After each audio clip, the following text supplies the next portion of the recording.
Welcome to my another video. इस video के अंदर मैं आप लोगों के लिए कवर कर रहा हूँ कि how to apply for your work permit. वैसे आई नो वेरी वेल कि यूट्यूब पे आप लोग जाओगे तो there are so many videos, you can find it online.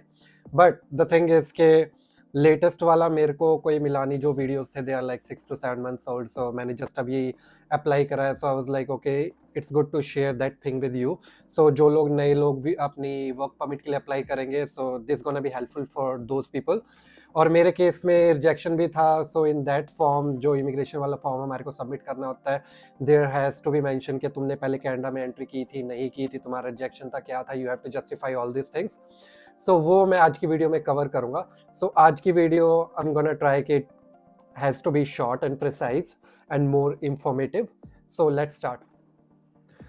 Okay, so form fill करना स्टार्ट करते हैं। मैं आप लोगों को बताता हूँ कि यहाँ पे मैंने मेरे केस में क्या सिलेक्ट करा। ये ऑप्शंस आपके केस में थोड़े से डिफरेंट हो सकते हैं, but most of the option gonna be the same.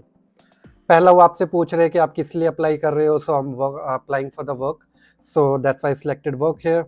और उसके बाद वहाँ पे लिखा आता है कि how long you are planning to stay in Canada, so I selected more than 6 months। उसके बाद आपके पासपोर्ट पे नीचे से कौन सा कोड मैच करता है, सो यहाँ पे आपको अपना कंट्री कोड करना होता है। In my case is India, so I selected India है। उसके बाद आता है what is your current country, so किस कंट्री में अभी हो आप हो। So I mean Canada right now, so I selected Canada. अगर आप इंडिया जाके अप्लाई कर रहे हो तो you have to select India और योर होम कंट्री।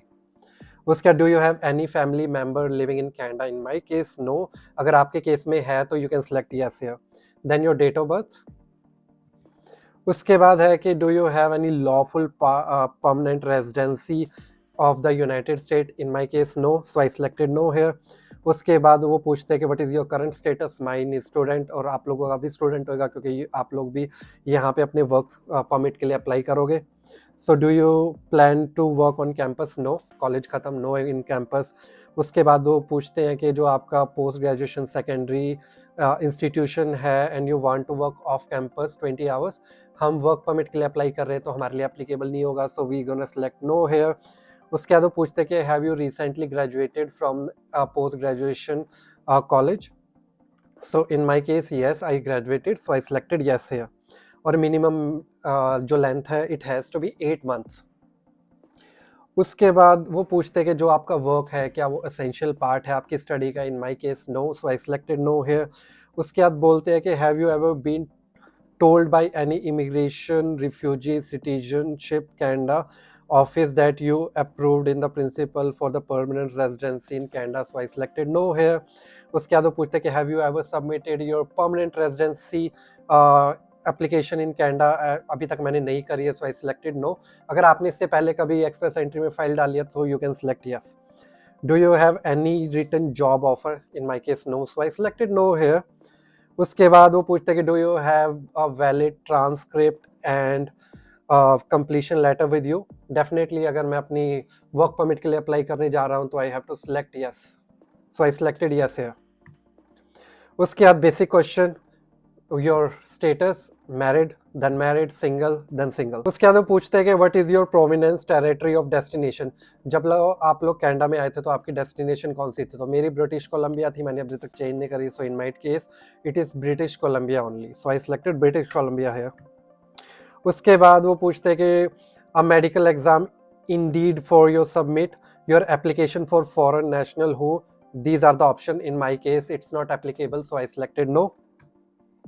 उसके बाद पूछते हैं कि do you want to work in one of the following jobs. मेरे केस में I don't want to work in this kind of jobs, so I selected no. उसके बाद do you want to submit an application for your family member. अगर आप अपने family member like अपने बच्चे के साथ या अपनी वाइफ के साथ कर रहे हो तो you can select yes. I am single, so I am selected no here. उसके बाद आप अपनी एप्लीकेशन का एक्सेस किसी और को देना चाहते हो, so I am selected no hair.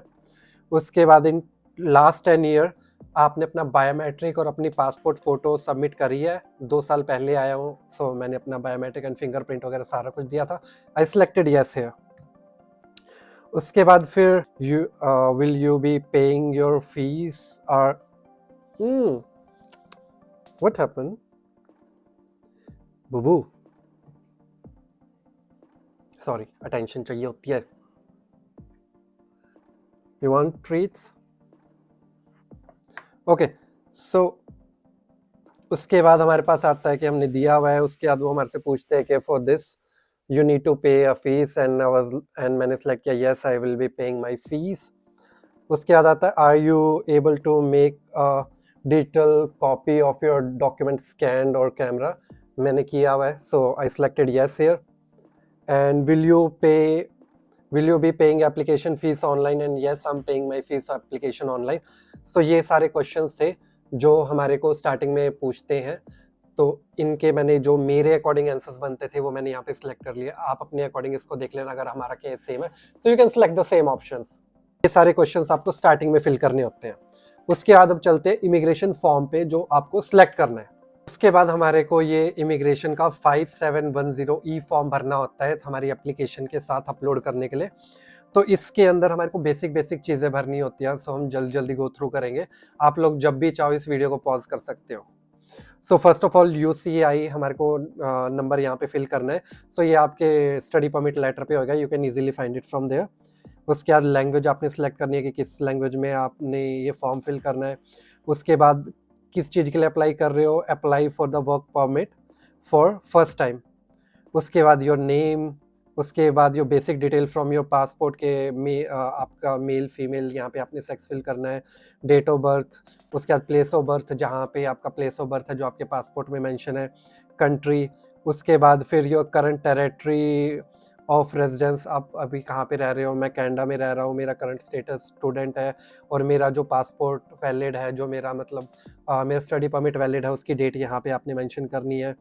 इस ऑप्शंस को आप नो सेलेक्ट कर सकते हो, आप यहाँ पे पढ़ सकते हो कि अगर आप, वैसे ये हमारे को करना नहीं है, लेकिन अगर आपके केस में एप्लीकेबल है so you can select yes here. उसके बाद पर्सनल डिटेल के अंदर have you previously been married, मेरे केस में मैं मैरिड नहीं हुई है, so I selected no here. उसके बाद लैंग्वेज के अंदर मेरी नेटिव लैंग्वेज हिंदी है, so I am selecting Hindi here, but I wanna prefer to communicate in English with visa officer, so I am selecting English here.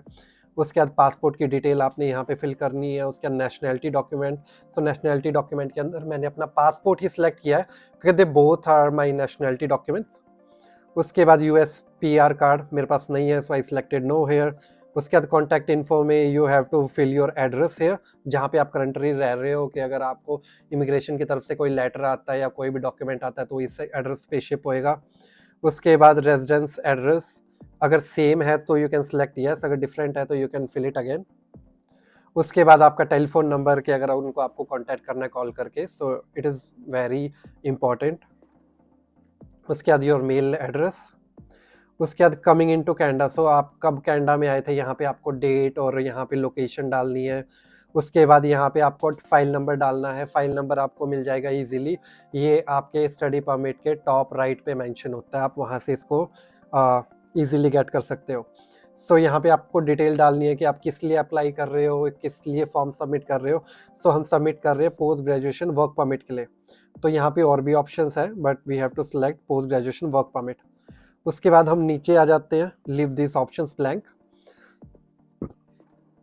यहाँ पे हम सेलेक्ट करेंगे कि प्रोविडेंस की तरफ से हमारे को नॉमिनेशन नहीं है, so we gonna select no here. उसके बाद हम एजुकेशन कर रहे हैं, यहाँ पे तो मेरे जो स्टडी परमिट था, स्टडी परमिट के ऊपर लिखा हुआ है कि कंप्यूटिंग IT, सो मैंने यहाँ पे वो डाल दिया। उसके बाद कॉलेज डाल दिया, यहाँ पे ड्यूरेशन आ गई कि कब से कब तक मेरा कोर्स चला है, वो सारी डिटेल यहाँ पे फिल कर दी मैंने। फिल करने के बाद यहाँ पे आता है कि अगर आपने अभी तक कहीं पे काम करा है तो you have to fill that. So मैंने यहाँ पे अभी तक जितना जितना जहाँ पे भी काम करा था वो मैंने यहाँ पे फिल कर दिया है। उसके बाद आ गया बैकग्राउंड इन्फॉर्मेशन। सो इसके अंदर है कि आप लास्ट 2 ईयर्स के अंदर आपको कोई बीमारी या कोई ट्यूबरकुलोसिस वगैरह है, या आप किसी फिजिकल और मेंटल डिसऑर्डर में हो। सो मेरे केस में नो था, तो मैंने नो सेलेक्ट कर दिया यहाँ पे। And now this form is crucial. So what happened in my case, I already have a rejection, so in this you have to be more specific. So in my case the second option is applicable on me, कि have you ever been refused a visa or permanent or permit denied entry or order to leave Canada or any other country or territory. So मेरे case में मेरा rejection था, so I selected yes here. सो इसके अंदर यहाँ पे मैंने detail के अंदर मेंशन करा कि I applied my study permit on this date with this file number, and मेरे को जो रिजेक्शन आया था, I got rejection on this date, then I applied again with the more details and I got my study visa. So I justified here with in few lines के ये मेरा scenario था और ये उसका रिजल्ट था। उसके बाद यहाँ पे आप अगर आगे आओगे तो यहाँ पे कोई क्रिमिनल ऑफेंस वगैरह है, सो आई सिलेक्टेड नो है। उसके बाद फिर यहाँ पे अगर हम आएंगे तो मिलिट्री वगैरह सिविल डिफेंस वगैरह में आपका किसी का पार्टिसिपेशन था, सो आई सिलेक्टेड नो है। उसके बाद यहाँ पे भी ये ऑप्शन है, यू कैन रीड, और ये भी हमारे केस में एप्लीकेबल होंगे, नो। यहाँ पे सिग्नेचर आपने पुट ऑन करना है। सिग्नेचर के बाद यहाँ पे डेट एग्जैक्टली वही होनी चाहिए जो आप उस दिन पे सिलेक्ट कर रहे हो। उसके बाद सबसे एंड में आपके पास ये वैलिडेट का ऑप्शन आएगा। वैलिडेट के अंदर क्या होएगा कि जो भी आपका पूरा फॉर्म है, अगर आपने कहीं पे कोई मिस्टेक करी है या कोई भी चीज़ गलत इनपुट करी है, सो ये आपको वैलिडेट करते ही ये ऐसे आ जाएगा एक अलर्ट। इसके अंदर ये आपको बताएगा कि आपका फॉर्म वैलिडेट है या नहीं। अगर नहीं है तो यू कैन गो और चेक के कहाँ पे आपको करेक्ट करने की जरूरत है। व्हेन यू सिलेक्ट ओके, ये रैंडम बारकोड जनरेट होके मिल जाएगा। इट मीन्स कि आपने सब कुछ सही फिल करा है। सो यहाँ तक आपका प्रोसेस था। अगर आपने ये सारी चीजें करेक्टली करी हैं तो आपका प्रोसेस हो गया है डन। सो ये थे हमारी आज की video. So I am gonna suggest you कि अपनी फाइल ऑलरेडी पहले ही सेटअप करके रखो, ताकि जैसे ही आपको आपका स्टडी परमिट और आपको कंप्लीशन लेटर मिलता है तो आप साथ के साथ अपना फाइल सबमिट कर सको। क्योंकि एक बार जिस डेट में आपको कंप्लीशन लेटर आ गया, उसके बाद you are not allowed to work in Canada because you are not a student any more. So जैसे ही आपने सबमिट कर दिया on applied status, you can work. I am gonna suggest कि पहले से रेडी करके रखो, जैसे ही कंप्लीशन लेटर आया सबमिट कर दो और आपका काम खत्म। सो ये थी हमारी आज की video. I think I covered almost everything how to apply for your post graduation work permit. If you like this video, hit the like button, और जो लोग अप्लाई करने वाले हैं उनको भी आप ये वीडियो शेयर कर सकते हो। और वैसे अगर आप मेरा चैनल सब्सक्राइब कर दोगे तो बहुत अच्छी बात है।